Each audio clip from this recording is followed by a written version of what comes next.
Hello, welcome to my YouTube channel Cyber Gyan Adda. आज की इस क्लास से हम क्लास 10th की सीबीएसई बोर्ड की जो आईटी सब्जेक्ट है, उसकी क्लासेस स्टार्ट करने जा रहे हैं। जिसमें है कि हम आज इसके पहले चैप्टर्स से स्टार्ट करेंगे, जो कि हमारा कम्युनिकेशन स्किल्स।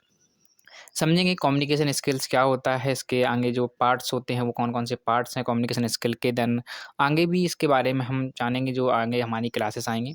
तो चलिए हम स्टार्ट करते हैं। आज की हमारी फर्स्ट क्लास रहेगी, जो कि रहेगी कम्युनिकेशन स्किल्स पर। कम्युनिकेशन स्किल सबसे पहले हम जानते हैं कम्युनिकेशन स्किल होता क्या है?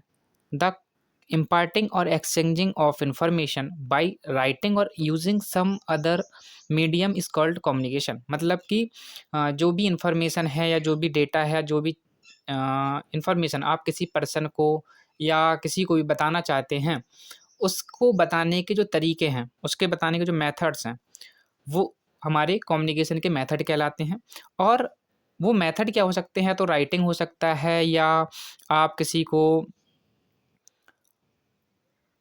एक तरीके से मान के चलिए इशारे में किसी को कोई चीज़ समझा दी आपने। और भी कई सारे ऐसे मेथड होते हैं, लिख के आप बता सकते हो, किसी को स्पीक करके आप बता सकते हो, बोल के आप बता सकते हो। तो वो क्या होते हैं? कम्युनिकेशन के मेथड हमारे होते हैं, जिन्हें हम बहुत सारे मेथड्स हम बोल सकते हैं, जो हमारे कम्युनिकेशन के मेथड कहलाते हैं। अब बात आई कि जो कम्युनिकेशन है वो कहाँ से आया हुआ है, तो the word communication comes from the Latin words. मतलब कि जो हमारा कम्युनिकेशन जो शब्द है वो हमारा कहाँ से आया हुआ है? लैटिन वर्ड से आया हुआ है। देन उसका जो मीनिंग है वो है हमारा कम्युनिकेयर। कम्युनिकेयर, ठीक है? कहाँ से आया? कम्युनिकेयर से आया हुआ है। और इसका जो मीनिंग होता है वो होता है टू शेयर। मतलब कि किसी की जानकारी को शेयर करना। पार्ट्स ऑफ कम्युनिकेशन अगर हम बात करें कि कौन-कौन से पार्ट्स होते हैं कम्युनिकेशन के, तो कम्युनिकेशन के मेजरली 3 इम्पोर्टेंट पार्ट्स हैं हमारे पास। Communication has 3 important parts. पहला ट्रांसमिटिंग। ट्रांसमिटिंग का मतलब होता है the sender transmit the message through one medium और अनदर। मतलब जो कि सेंडर है, ठीक है? अगर किसी के पास कोई भी मैसेज है या कोई भी डेटा इन्फॉर्मेशन है जो किसी को वो शेयर करना चाहता है, ठीक है? तो वो कौन होगा? सेंडर होगा, जो भेज रहा है। सेंडर जो भी इन्फॉर्मेशन मैसेज को ट्रांसमिट कर रहा है, किसी न किसी ज़रिए से हो सकता है, एक मेथड उसके पास बहुत सारे मेथड हों, तो वो कहलाता है हमारा ट्रांसमिटिंग। अब ट्रांसमिट जब वो डेटा को करेगा सेंडर, तो उस डेटा को सुनने के लिए या देखने के लिए, जो भी उसने बोला है उसको सुनने के लिए, और जो डेटा भेजा है उसको देखने के लिए, रिसीव करने के लिए एक रिसीवर होना चाहिए, ठीक है? जिसे हम बोलते हैं लिसनिंग। द रिसीवर लिसन्स और अंडरस्टैंडिंग द मैसेज। अंडरस्टूड बोल सकते हैं और अंडरस्टैंड बोल सकते हैं मैसेज, कि उस मैसेज को वो समझ पाए और सुन पाए उसको, ठीक है? वो होती है लिसनिंग। Then feedback. जब उसने सेंडर ने डेटा भेजा था रिसीवर को, तो उसके पास वो रिसीव हुआ।